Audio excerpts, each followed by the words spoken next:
YCP అధినేత జగన్ బాబుకు కష్టాలు మొదలయ్యాయా? బొత్స రూపంలో ఆ పార్టీకి మరో ముప్పు పొంచి ఉందా? వైసీపీ 2 గ్రూపులుగా చీలిపోయిందా? ఎందుకు జగన్ కంగారు పడుతున్నారు? అసలు వైసీపీలో ఏం జరుగుతోందన్న చర్చ ఏపీ అంతటా సాగుతోంది. 2024 ఎన్నికల్లో వైసీపీ కేవలం 11 సీట్లు వస్తాయని కలలో కూడా ఊహించలేదు ఆ పార్టీ నేతలు. ఆ షాకు నుంచి నేతలు ఇంకా బయటపడలేదు. కనీసం నియోజకవర్గం వైపు కన్నెత్తి చూసిన సందర్భం లేదు. ఇప్పట్లో ఆ పార్టీ పుంజుకునే అవకాశాలు కనిపించలేదు. పార్టీకి వెన్నుముకగా ఉంటారనుకున్న నేతలు రామ్ చెప్పేస్తున్నారు. వైసీపీలో గ్రూపు రాజకీయాలు ఎక్కువగా ఉన్నాయని వార్తలు బలంగా వినిపిస్తున్నాయి. దీనికి తోడు 7 ఎమ్మెల్యేలు వేరుకుంపటి పెట్టాలన్నది ఆ పార్టీ నుంచి ఓ ఫీలర్ బయటకు వచ్చింది. ఇదే విషయమై మండలిలో విపక్ష నేత బొత్స సత్యనారాయణను మీడియా అడిగితే దాని నుంచి తప్పించుకునే ప్రయత్నం చేశారు. తాను జ్యోతిష్యం చెప్పే వ్యక్తిని కాదని తప్పించుకునే ప్రయత్నం చేశారు ఎమ్మెల్సీ బొత్స.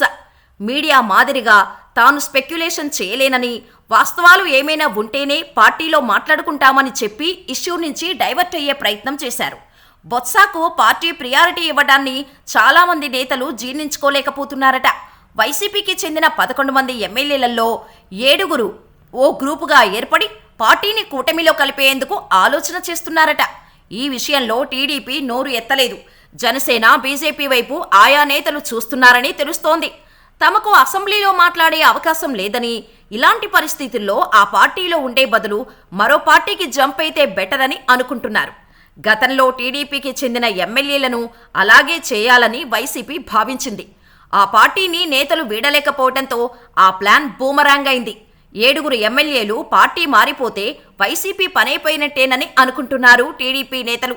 ఇలాంటి తలనొప్పులు భరించలేక తాడేపల్లి వదిలి యలహంక ప్యాలెస్కి వెళ్లారని అంటున్నారు. మరి ఎమ్మెల్యేల వ్యవహారం బడ్జెట్ సమావేశాల్లో కొలిక్కి వస్తుందని అంటున్నారు. మరోపక్క అత్యధిక మెజారిటీతో అధికారాన్ని చేపట్టిన చంద్రబాబు అండ్ కూటమి ప్రభుత్వం గత ప్రభుత్వంలో జరిగిన అవకతవకలపై విచారణ మొదలుపెట్టాయి.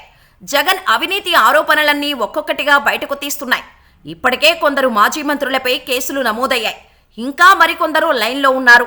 రాష్ట్ర ప్రభుత్వ ఆర్థిక పరిస్థితిని కూడా లెక్క చేయకుండా విలాసాలకు ఖర్చు పెట్టేశారు గత పాలకులు. ఏపీలో అందిన కాడికి అప్పులు చేసి ఖజానా ఖాళీ చేశారు. కొత్తగా వచ్చిన చంద్రబాబు సర్కార్ ఈ ఆర్థిక లోటును ఎలా పూడ్చాలో అర్థం కాని పరిస్థితిలో తలలు బాదుకుంటున్నారు. అయితే ఇటీవల జగన్ సర్కార్ నిర్వాకం గురించి ఓ వార్త హల్చల్ చేస్తోంది. కేవలం జగన్ భద్రత కోసం ఏకంగా నెలకు 6 కోట్ల రూపాయలు ఖర్చు పెట్టారని సమాచారం. దాదాపు 1000 మంది పోలీసు సిబ్బందిని ఆయన పర్సనల్గా సెక్యూరిటీ కోసం నియమించుకున్నారట. ఇదంతా అధికారికంగా అయితే జగన్ ప్రైవేటు సైన్యం కోసం అదనంగా 50 లక్షలకు పైగా ఖర్చు చేశారట. ఇది కూడా గవర్నమెంట్ ఖర్చుల అకౌంట్లోనే జమయ్యేలా చేశారు. ఒక దేశ ప్రధానికి కూడా ఇంత సెక్యూరిటీ ఉండదు అని రాజకీయ మేధావులు విమర్శిస్తున్నారు. సీఎం క్యాంప్ ఆఫీస్, ముఖ్యమంత్రి నివాసం వద్ద దాదాపు 48 చెక్పోస్టులు, అవుట్పోస్టులు, బ్యారికేడ్లు ఏర్పాట్లు చేసుకొని సామాన్యులెవరినీ ముఖ్యమంత్రిని కలుసుకోనీయకుండా చేశారు.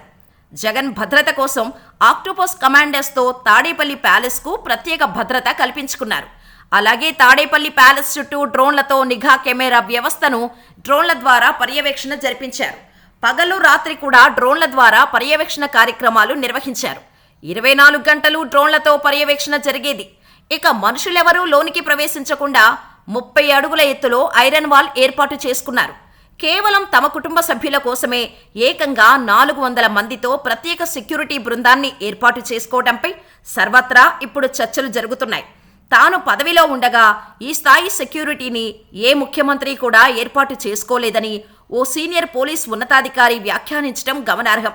ప్రస్తుత ముఖ్యమంత్రి చంద్రబాబుకు సైతం జెడ్+ సెక్యూరిటీ ఉంది. ఆయన 3 సార్లు ముఖ్యమంత్రిగా చేసినా ఈ స్థాయిలో సెక్యూరిటీని ఏర్పాటు చేసుకోలేదు అని జగన్ వ్యాఖ్యానిస్తున్నారు. ప్రస్తుతం అధికారంలో లేకపోయినా సెక్యూరిటీ విషయంలో ఏమాత్రం తగ్గటం లేదు జగన్.